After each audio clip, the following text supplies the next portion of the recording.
আপনি স্বামী স্ত্রীর মধ্যে মিল নাই, অমিল হচ্ছে, ঝগড়া হচ্ছে, স্বামী স্ত্রীর মধ্যে সন্দেহ দেখাচ্ছে, বিভিন্ন সমস্যা দেখতেছেন, কলহ বিবাদ লেগে আছে, কামাই রুজি করতেছেন অনেক টাকা পয়সায়, কিন্তু সংসারে শান্তি নাই, সুখ নাই, মিলমিশ নাই, কেউ কাউকে মানতে চান না, অজস্র ঝগড়া হচ্ছে, সন্দেহ হচ্ছে, বারংবার দুজনের খুব রাগারাগি হচ্ছে। এই সমস্যাগুলোর সমাধান অবশ্যই আছে আমার কাছে, অবশ্যই আছে। কিন্তু আমাকে একটা, আপনি বললেন হুজুর আমাদের স্বামী স্ত্রীর মধ্যে মিল নাই, মিল মহব্বত নাই, এটা সেটা এটা না, যে স্বামী স্ত্রীর মধ্যে মিলের জন্য কাজ করাবার চান, অবশ্যই একটা হাজিরা দেখতে হবে। আমি কখনোই কোনো রুগীর পা ধরে আমি কাজ করি না। রুগী আমার পিছনে 3 মাস 4 মাস 6 মাসও ঘুরে, আমার পিছনে তেল মারতে মারতে রুগীরা দৌড় পারে, কথা বুঝছেন, হাতে পায়ে ধইরা মাসকে মাস বিছানো লেগে থাকে, তারপরেও রুগী দেখি না আমি। আপনি একটা কথা মনে রাখবেন, আমাকে দিয়ে যদি কোনো কাজ করাবার চান অবশ্যই 1020 টাকা দিবেন, নাম ঠিকানা দিবেন, ওই কাজের ব্যাপারে বলবেন SMS করে। সরাসরি ফোন করে আমার সাথে 6 মাসে কথা বলতে পারবেন না, সাক্ষাতে কথা বলার কোনো দরকার নাই, অত সময় আমার নাই যে আপনি আসবেন বসবেন কথা বলবো, অত দরকার আমার নাই, সময় নাই। যারা যারা আমার সাথে সরাসরি কথা বলতে চান, আমার ইমোতে অথবা হোয়াটসঅ্যাপে বিশাল লম্বা করে একটা দুইটা SMS করবেন, অনেক বড় করে বাংলা অক্ষরে, যে হুজুর আমি এই কাজটা করাবার চাই, হুজুর আমি এই কামটা করাবার চাই। বিস্তারিত বলবেন SMS দিয়ে, আমার এই সমস্যা ছিল, এই সমস্যা হয়েছে, বর্তমানে এই অবস্থা আছে, ওয়ানা হুজুর আমার এই তদবিরটা করাতে খুবই দরকার। আপনি যেই তদবিরই করাবার চান 1020 টাকা আমাকে দিতেই হবে, এখানে 1 টাকাও চান নাই। আপনি গরিব, অসহায়, এতিম, এইটা হেইটা, এইগুলো আমি শুনবো না। আমি শুনবো 1020 টাকা বাড়াইছেন, নাম ঠিকানা বাড়াইছেন, আমি আপনার হাজিরা দেখব। নোয়াখাইল্লা, বরিশাইল্লা আর সিলেটটা, এই 3 ফৈনি যারা যারা আসুন আমার দিয়ে কোনো রিকোয়েস্ট করবেন না। চাঁদপুর, নোয়াখালী আর বরিশাইল্লা আর হইল সিলেটটা, এই 3 বিভাগের মানুষ হইল দুনিয়ার ফৈনি। আর লন্ডন আর কিনা ইটালি লন্ডন, এই 2 জায়গার মানুষ হলো সিলেটটা মানুষ, নোয়াখাইল্লা এনুযাও জাগা লইছুন। 11 কাজ আমি কখনোই করব না। টেহা লইয়া এরা সবসময় ফৈনি পানা করেন, আপনারা ফৈনি পানা যারা যারা করবেন আমার চিকিৎসা, হুজুর আমি গরিব, আমি অসহায়, আমি এতিম, আমি মিসকিন, আমি এইটা আমি হেইটা, এইগুলা আমার কাছে কখনোই বলবেন না। আমি যদি আপনাকে মহব্বত করে একটা তদবির করি বিনামূল্যে, তদবির তো হইতই না, উল্টা আমি শেষনির উপরে থাকি, আমার শরীরের উপরে প্রচুর ক্ষয়ক্ষতি হয়, এবং আমার বউ বাচ্চার উপরে অনেক ঝড় ঝাপটা চলে। আপনার লেকচার শুনে আপনি অসহায়, আপনি দারিদ্র, আপনি এতিম, আপনি মিসকিন, আপনি এইটা, আপনি অসহায় হয়ে গেছেন, এইগুলা আমি তো আর আল্লাহ না, খুদা না, আমি একটা সাধারণ মানুষ। আমি মনে রাখবেন, আমি তদবির জগতে কাজ করি অবশ্যই জিন পরীর সহযোগিতা নিয়ে, আল্লাহর রহমত এবং জিন হুজুরদের সাথে আমার এইটার একটা বিজনেসের মতো। এখানে আমি একা না, আমার সাথে অজস্র লোক আছে, তাদেরকে আমাকে অবশ্যই কিছু না কিছু করতে হয়, তাদের সাথে আমার লেনদেন আছে। আপনি আমার হাত পাও তুলে সারাদিন চিৎকার পারবেন, হ্যাঁ হুজুর মানুষ মন নরম, হ্যাঁ রে কইলি হইব, একটু ফার্ম ভর্তি মারি, আমি গরিব অসহায়, আমি এতে মিসকিন, এই সেই। আপনি এতে মিসকিন হইলেও আমার কিচ্ছু করার নাই, আপনি একদম গরিব, আমি কিচ্ছু করতে পারবো না। গরিব মানুষ, আপনি আল্লাহর কাছে 2 রাকাত 4 রাকাত করে প্রতিদিন তাহাজ্জুদ নামাজ পড়বেন, আল্লাহর কাছে কান্নাকাটি করেন, আল্লাহ সবচেয়ে বড় দয়ালু খুদা, আল্লাহ আপনার সমস্যার সমাধান করে দিবেন ইনশাআল্লাহ। কিন্তু আমার দরবারে আইসা, বাবা হুজুর আমি গরিব, বাবা হুজুর আমি অসহায়, বাবা হুজুর আপনি আমাকে আমরা করে দেন, বাবা হুজুর আপনি এই সেই যত কথাই বলেন, আমি কখনোই আপনাকে ইহসান করতে পারবো না। আমি এইরকম সহযোগিতা করার মতো শক্তি আমার থাকলে করে দিতাম। 11.5 বছর পর্যন্ত অজস্র চিকিৎসা করেছি আমি। ছাত্র বয়স থেকে আমি অজস্র রোগী দেখেছি, অনেক মানুষের অনেক সহযোগিতা আলহামদুলিল্লাহ আমি করেছি, কিন্তু ওইগুলা এখন আমি পারি না। ওই সময় আমার অনুমতি ছিল, আমি প্রচুর জিন জাদু চিকিৎসা করেছি, অজস্র রোগী দেখেছি, আমি অজস্র তদবির করেছি। আলহামদুলিল্লাহ মানুষেও আমার দ্বারা অনেক উপকৃত হয়েছেন। কিন্তু ওই সময়টা আর এখনকার সময় এক না, বুঝতে হবে। আমি ওই সময় অনেক তদবির করতাম, আবার শেষ নিয়েও খাইতাম। শেষ নিয়ে কারে ক, বিছনার মধ্যে উল্টা পড়ে থাকতাম, পিক নাও খাইতাম অনেক, কিন্তু বুঝতাম না তখন না কত কিছু, কেন আমার উপরে এত জ্বর জাপটা চলতেছে এগুলো আমি অত বুঝতাম না। 11.5 বছর অজস্র তদবির করেছি আমি, কিন্তু এখন বর্তমান নাও টাইম আমি পারতেছি না। আমি কাউকে সহযোগিতা করব এটা আমি সম্ভব না। এইটা একটা দোকানের মতো, একটা দোকানের মালিক যদি 20 জন হয়, কারণ একজন দোকানে বসে আছে, সে কি তার মন চাই জিন্দেগি ইচ্ছা মতো খরচ করতে পারবে? পারবে না। ওই 20 জনের অনুমতি নিতে হবে, আর 20 জনকে অনুমতি দিবে যে তার মন চাই সে খরচ করবে? দিবে না।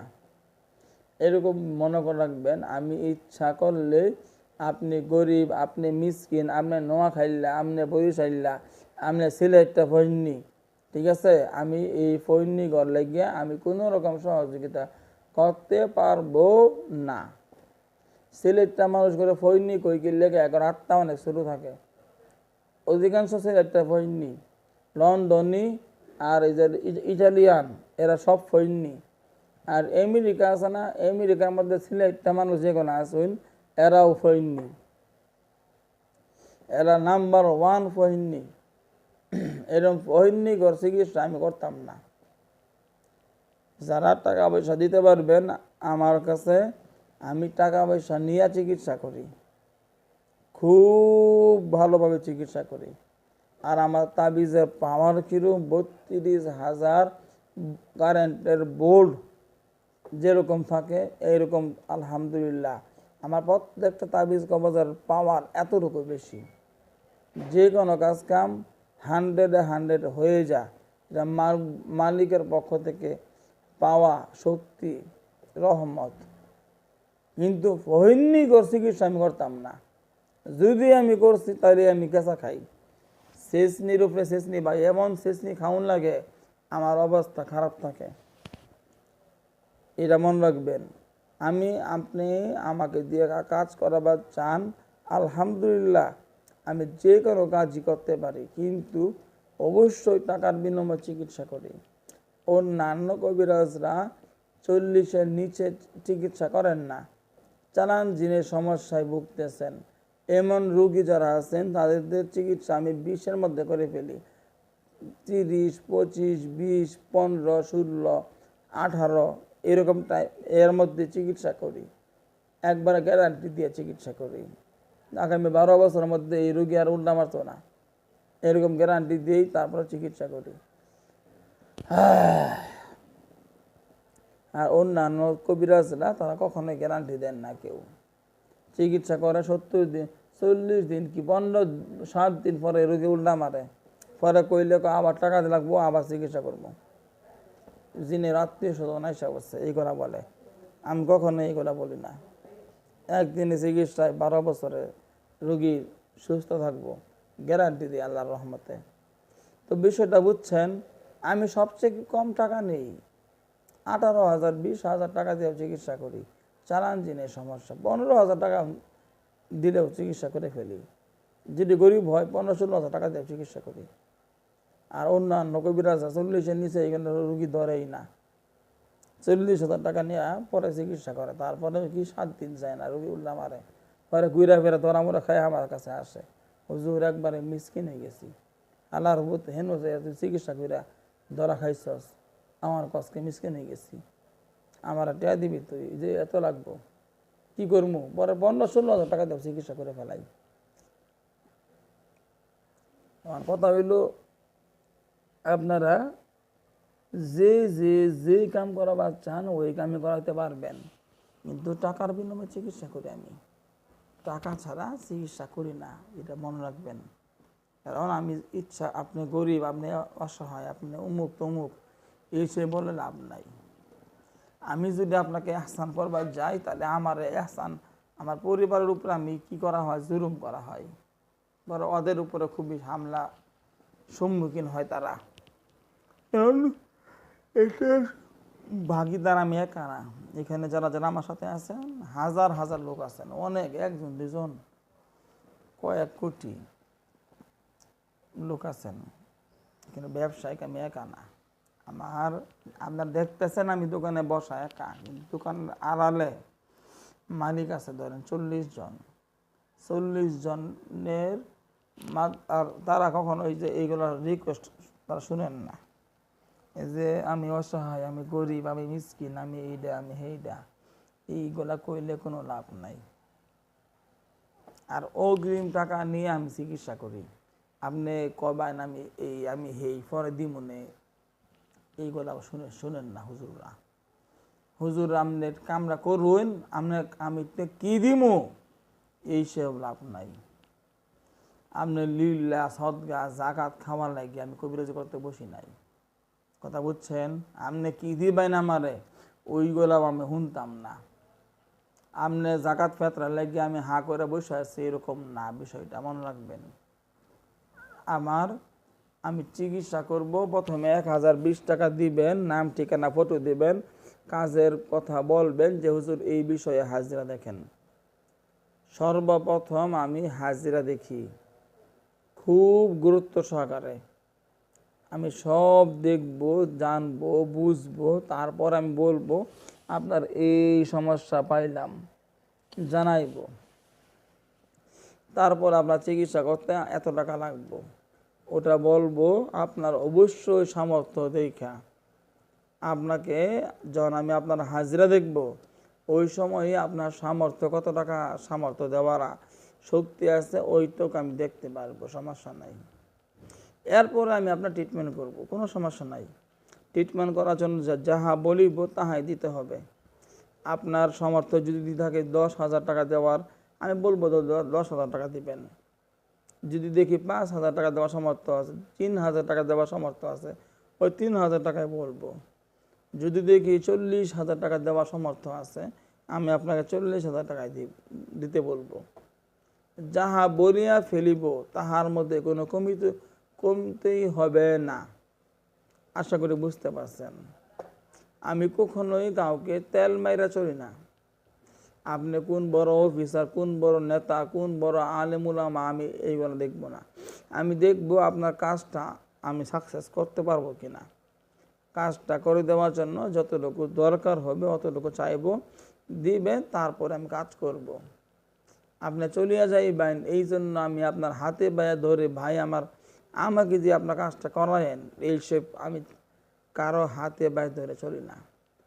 আলহামদুলিল্লাহ, আমার হাত পায়ে ধরে মানুষ চলে, হাজার হাজার ভক্তবিন্দু আছে আমার, সকলে ডাকে বাবা হুজুর, বাবা হুজুর। এটা আমি বলি নাই যে আমার বাবা হুজুর ডাকেন।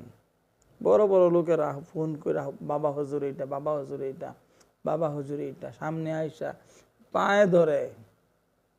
অনেক বড় বড় পদের লোকেরা, আলহামদুলিল্লাহ, এটা আল্লাহ পক্ষ থেকে সম্মান, পায়ে ধরে চিৎকার পারে। অনেক বড় বড় অফিসাররা, বাবা হুজুর আপনি আমার এই কাজটা করে দেন, হুজুর আমার এই কাজটা করে দেন, হুজুর এইটা সেইটা। আরে পায়ে ধরে কেন? আমি কি ধরতে বলি? না না, আস্তাগফিরুল্লাহ, পায়ে ধরবেন না। না হুজুর, আপনার দ্বারা আমার এতটুকু কাজ হয়েছে, আর একটু বিপদ আছে হুজুর, এইটুকু একটু দেখে দেন হুজুর। টাকা পয়সা দিতেছে, যখন যা লাগতেছে, কাজ হচ্ছে, পায়ে মানুষ এমনি ধরে না, বাবা হুজুর যে ডাকটা মানুষ ডাকে এমনি এমনি না। আমি কখনোই কাউকে তেল মারে চলি না, কাউকে হাতে বা ধরে আমি কাজ নেই না, কাউকে বলি না আমাকে কাজ দেন, আমাকে কাজ দেন, এইসব টাইম নাই, কখনোই এরকম কোনো কিছু করি না। আল্লাহর পক্ষ থেকে সম্মান আল্লাহ তাআলা দিয়েছেন, কখনোই মানুষের সাথে প্রতারণা কখনোই করি না। খুব সৎভাবে কাজ করি, খুব সৎভাবে কাজ করি, খুব সৎভাবে কাজ করি, খুবই সততার সাথে। আমি তদবির জগতে আছি, এইটা পুরা বাংলাদেশ না, শুধু পুরা ইউরোপ কান্ট্রি পর্যন্ত যত মানুষ আছেন প্রত্যেকটা মানুষের জন্য এটা সুকপাল, এটা মনে রাখবেন। এত সততার সাথে কাজ করে এই বর্তমান সময়ে আমি দেখি না। তদবিরকারী অনেক পাওয়া যায়, সততার সাথে কাজ করে এরকম পাওয়া যায় না। অনেক কঠিন, অনেক কঠিন। আমি তো পাই না এরকম লোক, কি বলবো। যাই হোক, সকলে দোয়া করবেন যেন সর্বসময় এরকম সততার সাথে কাজ করতে পারি। আসসালামু আলাইকুম।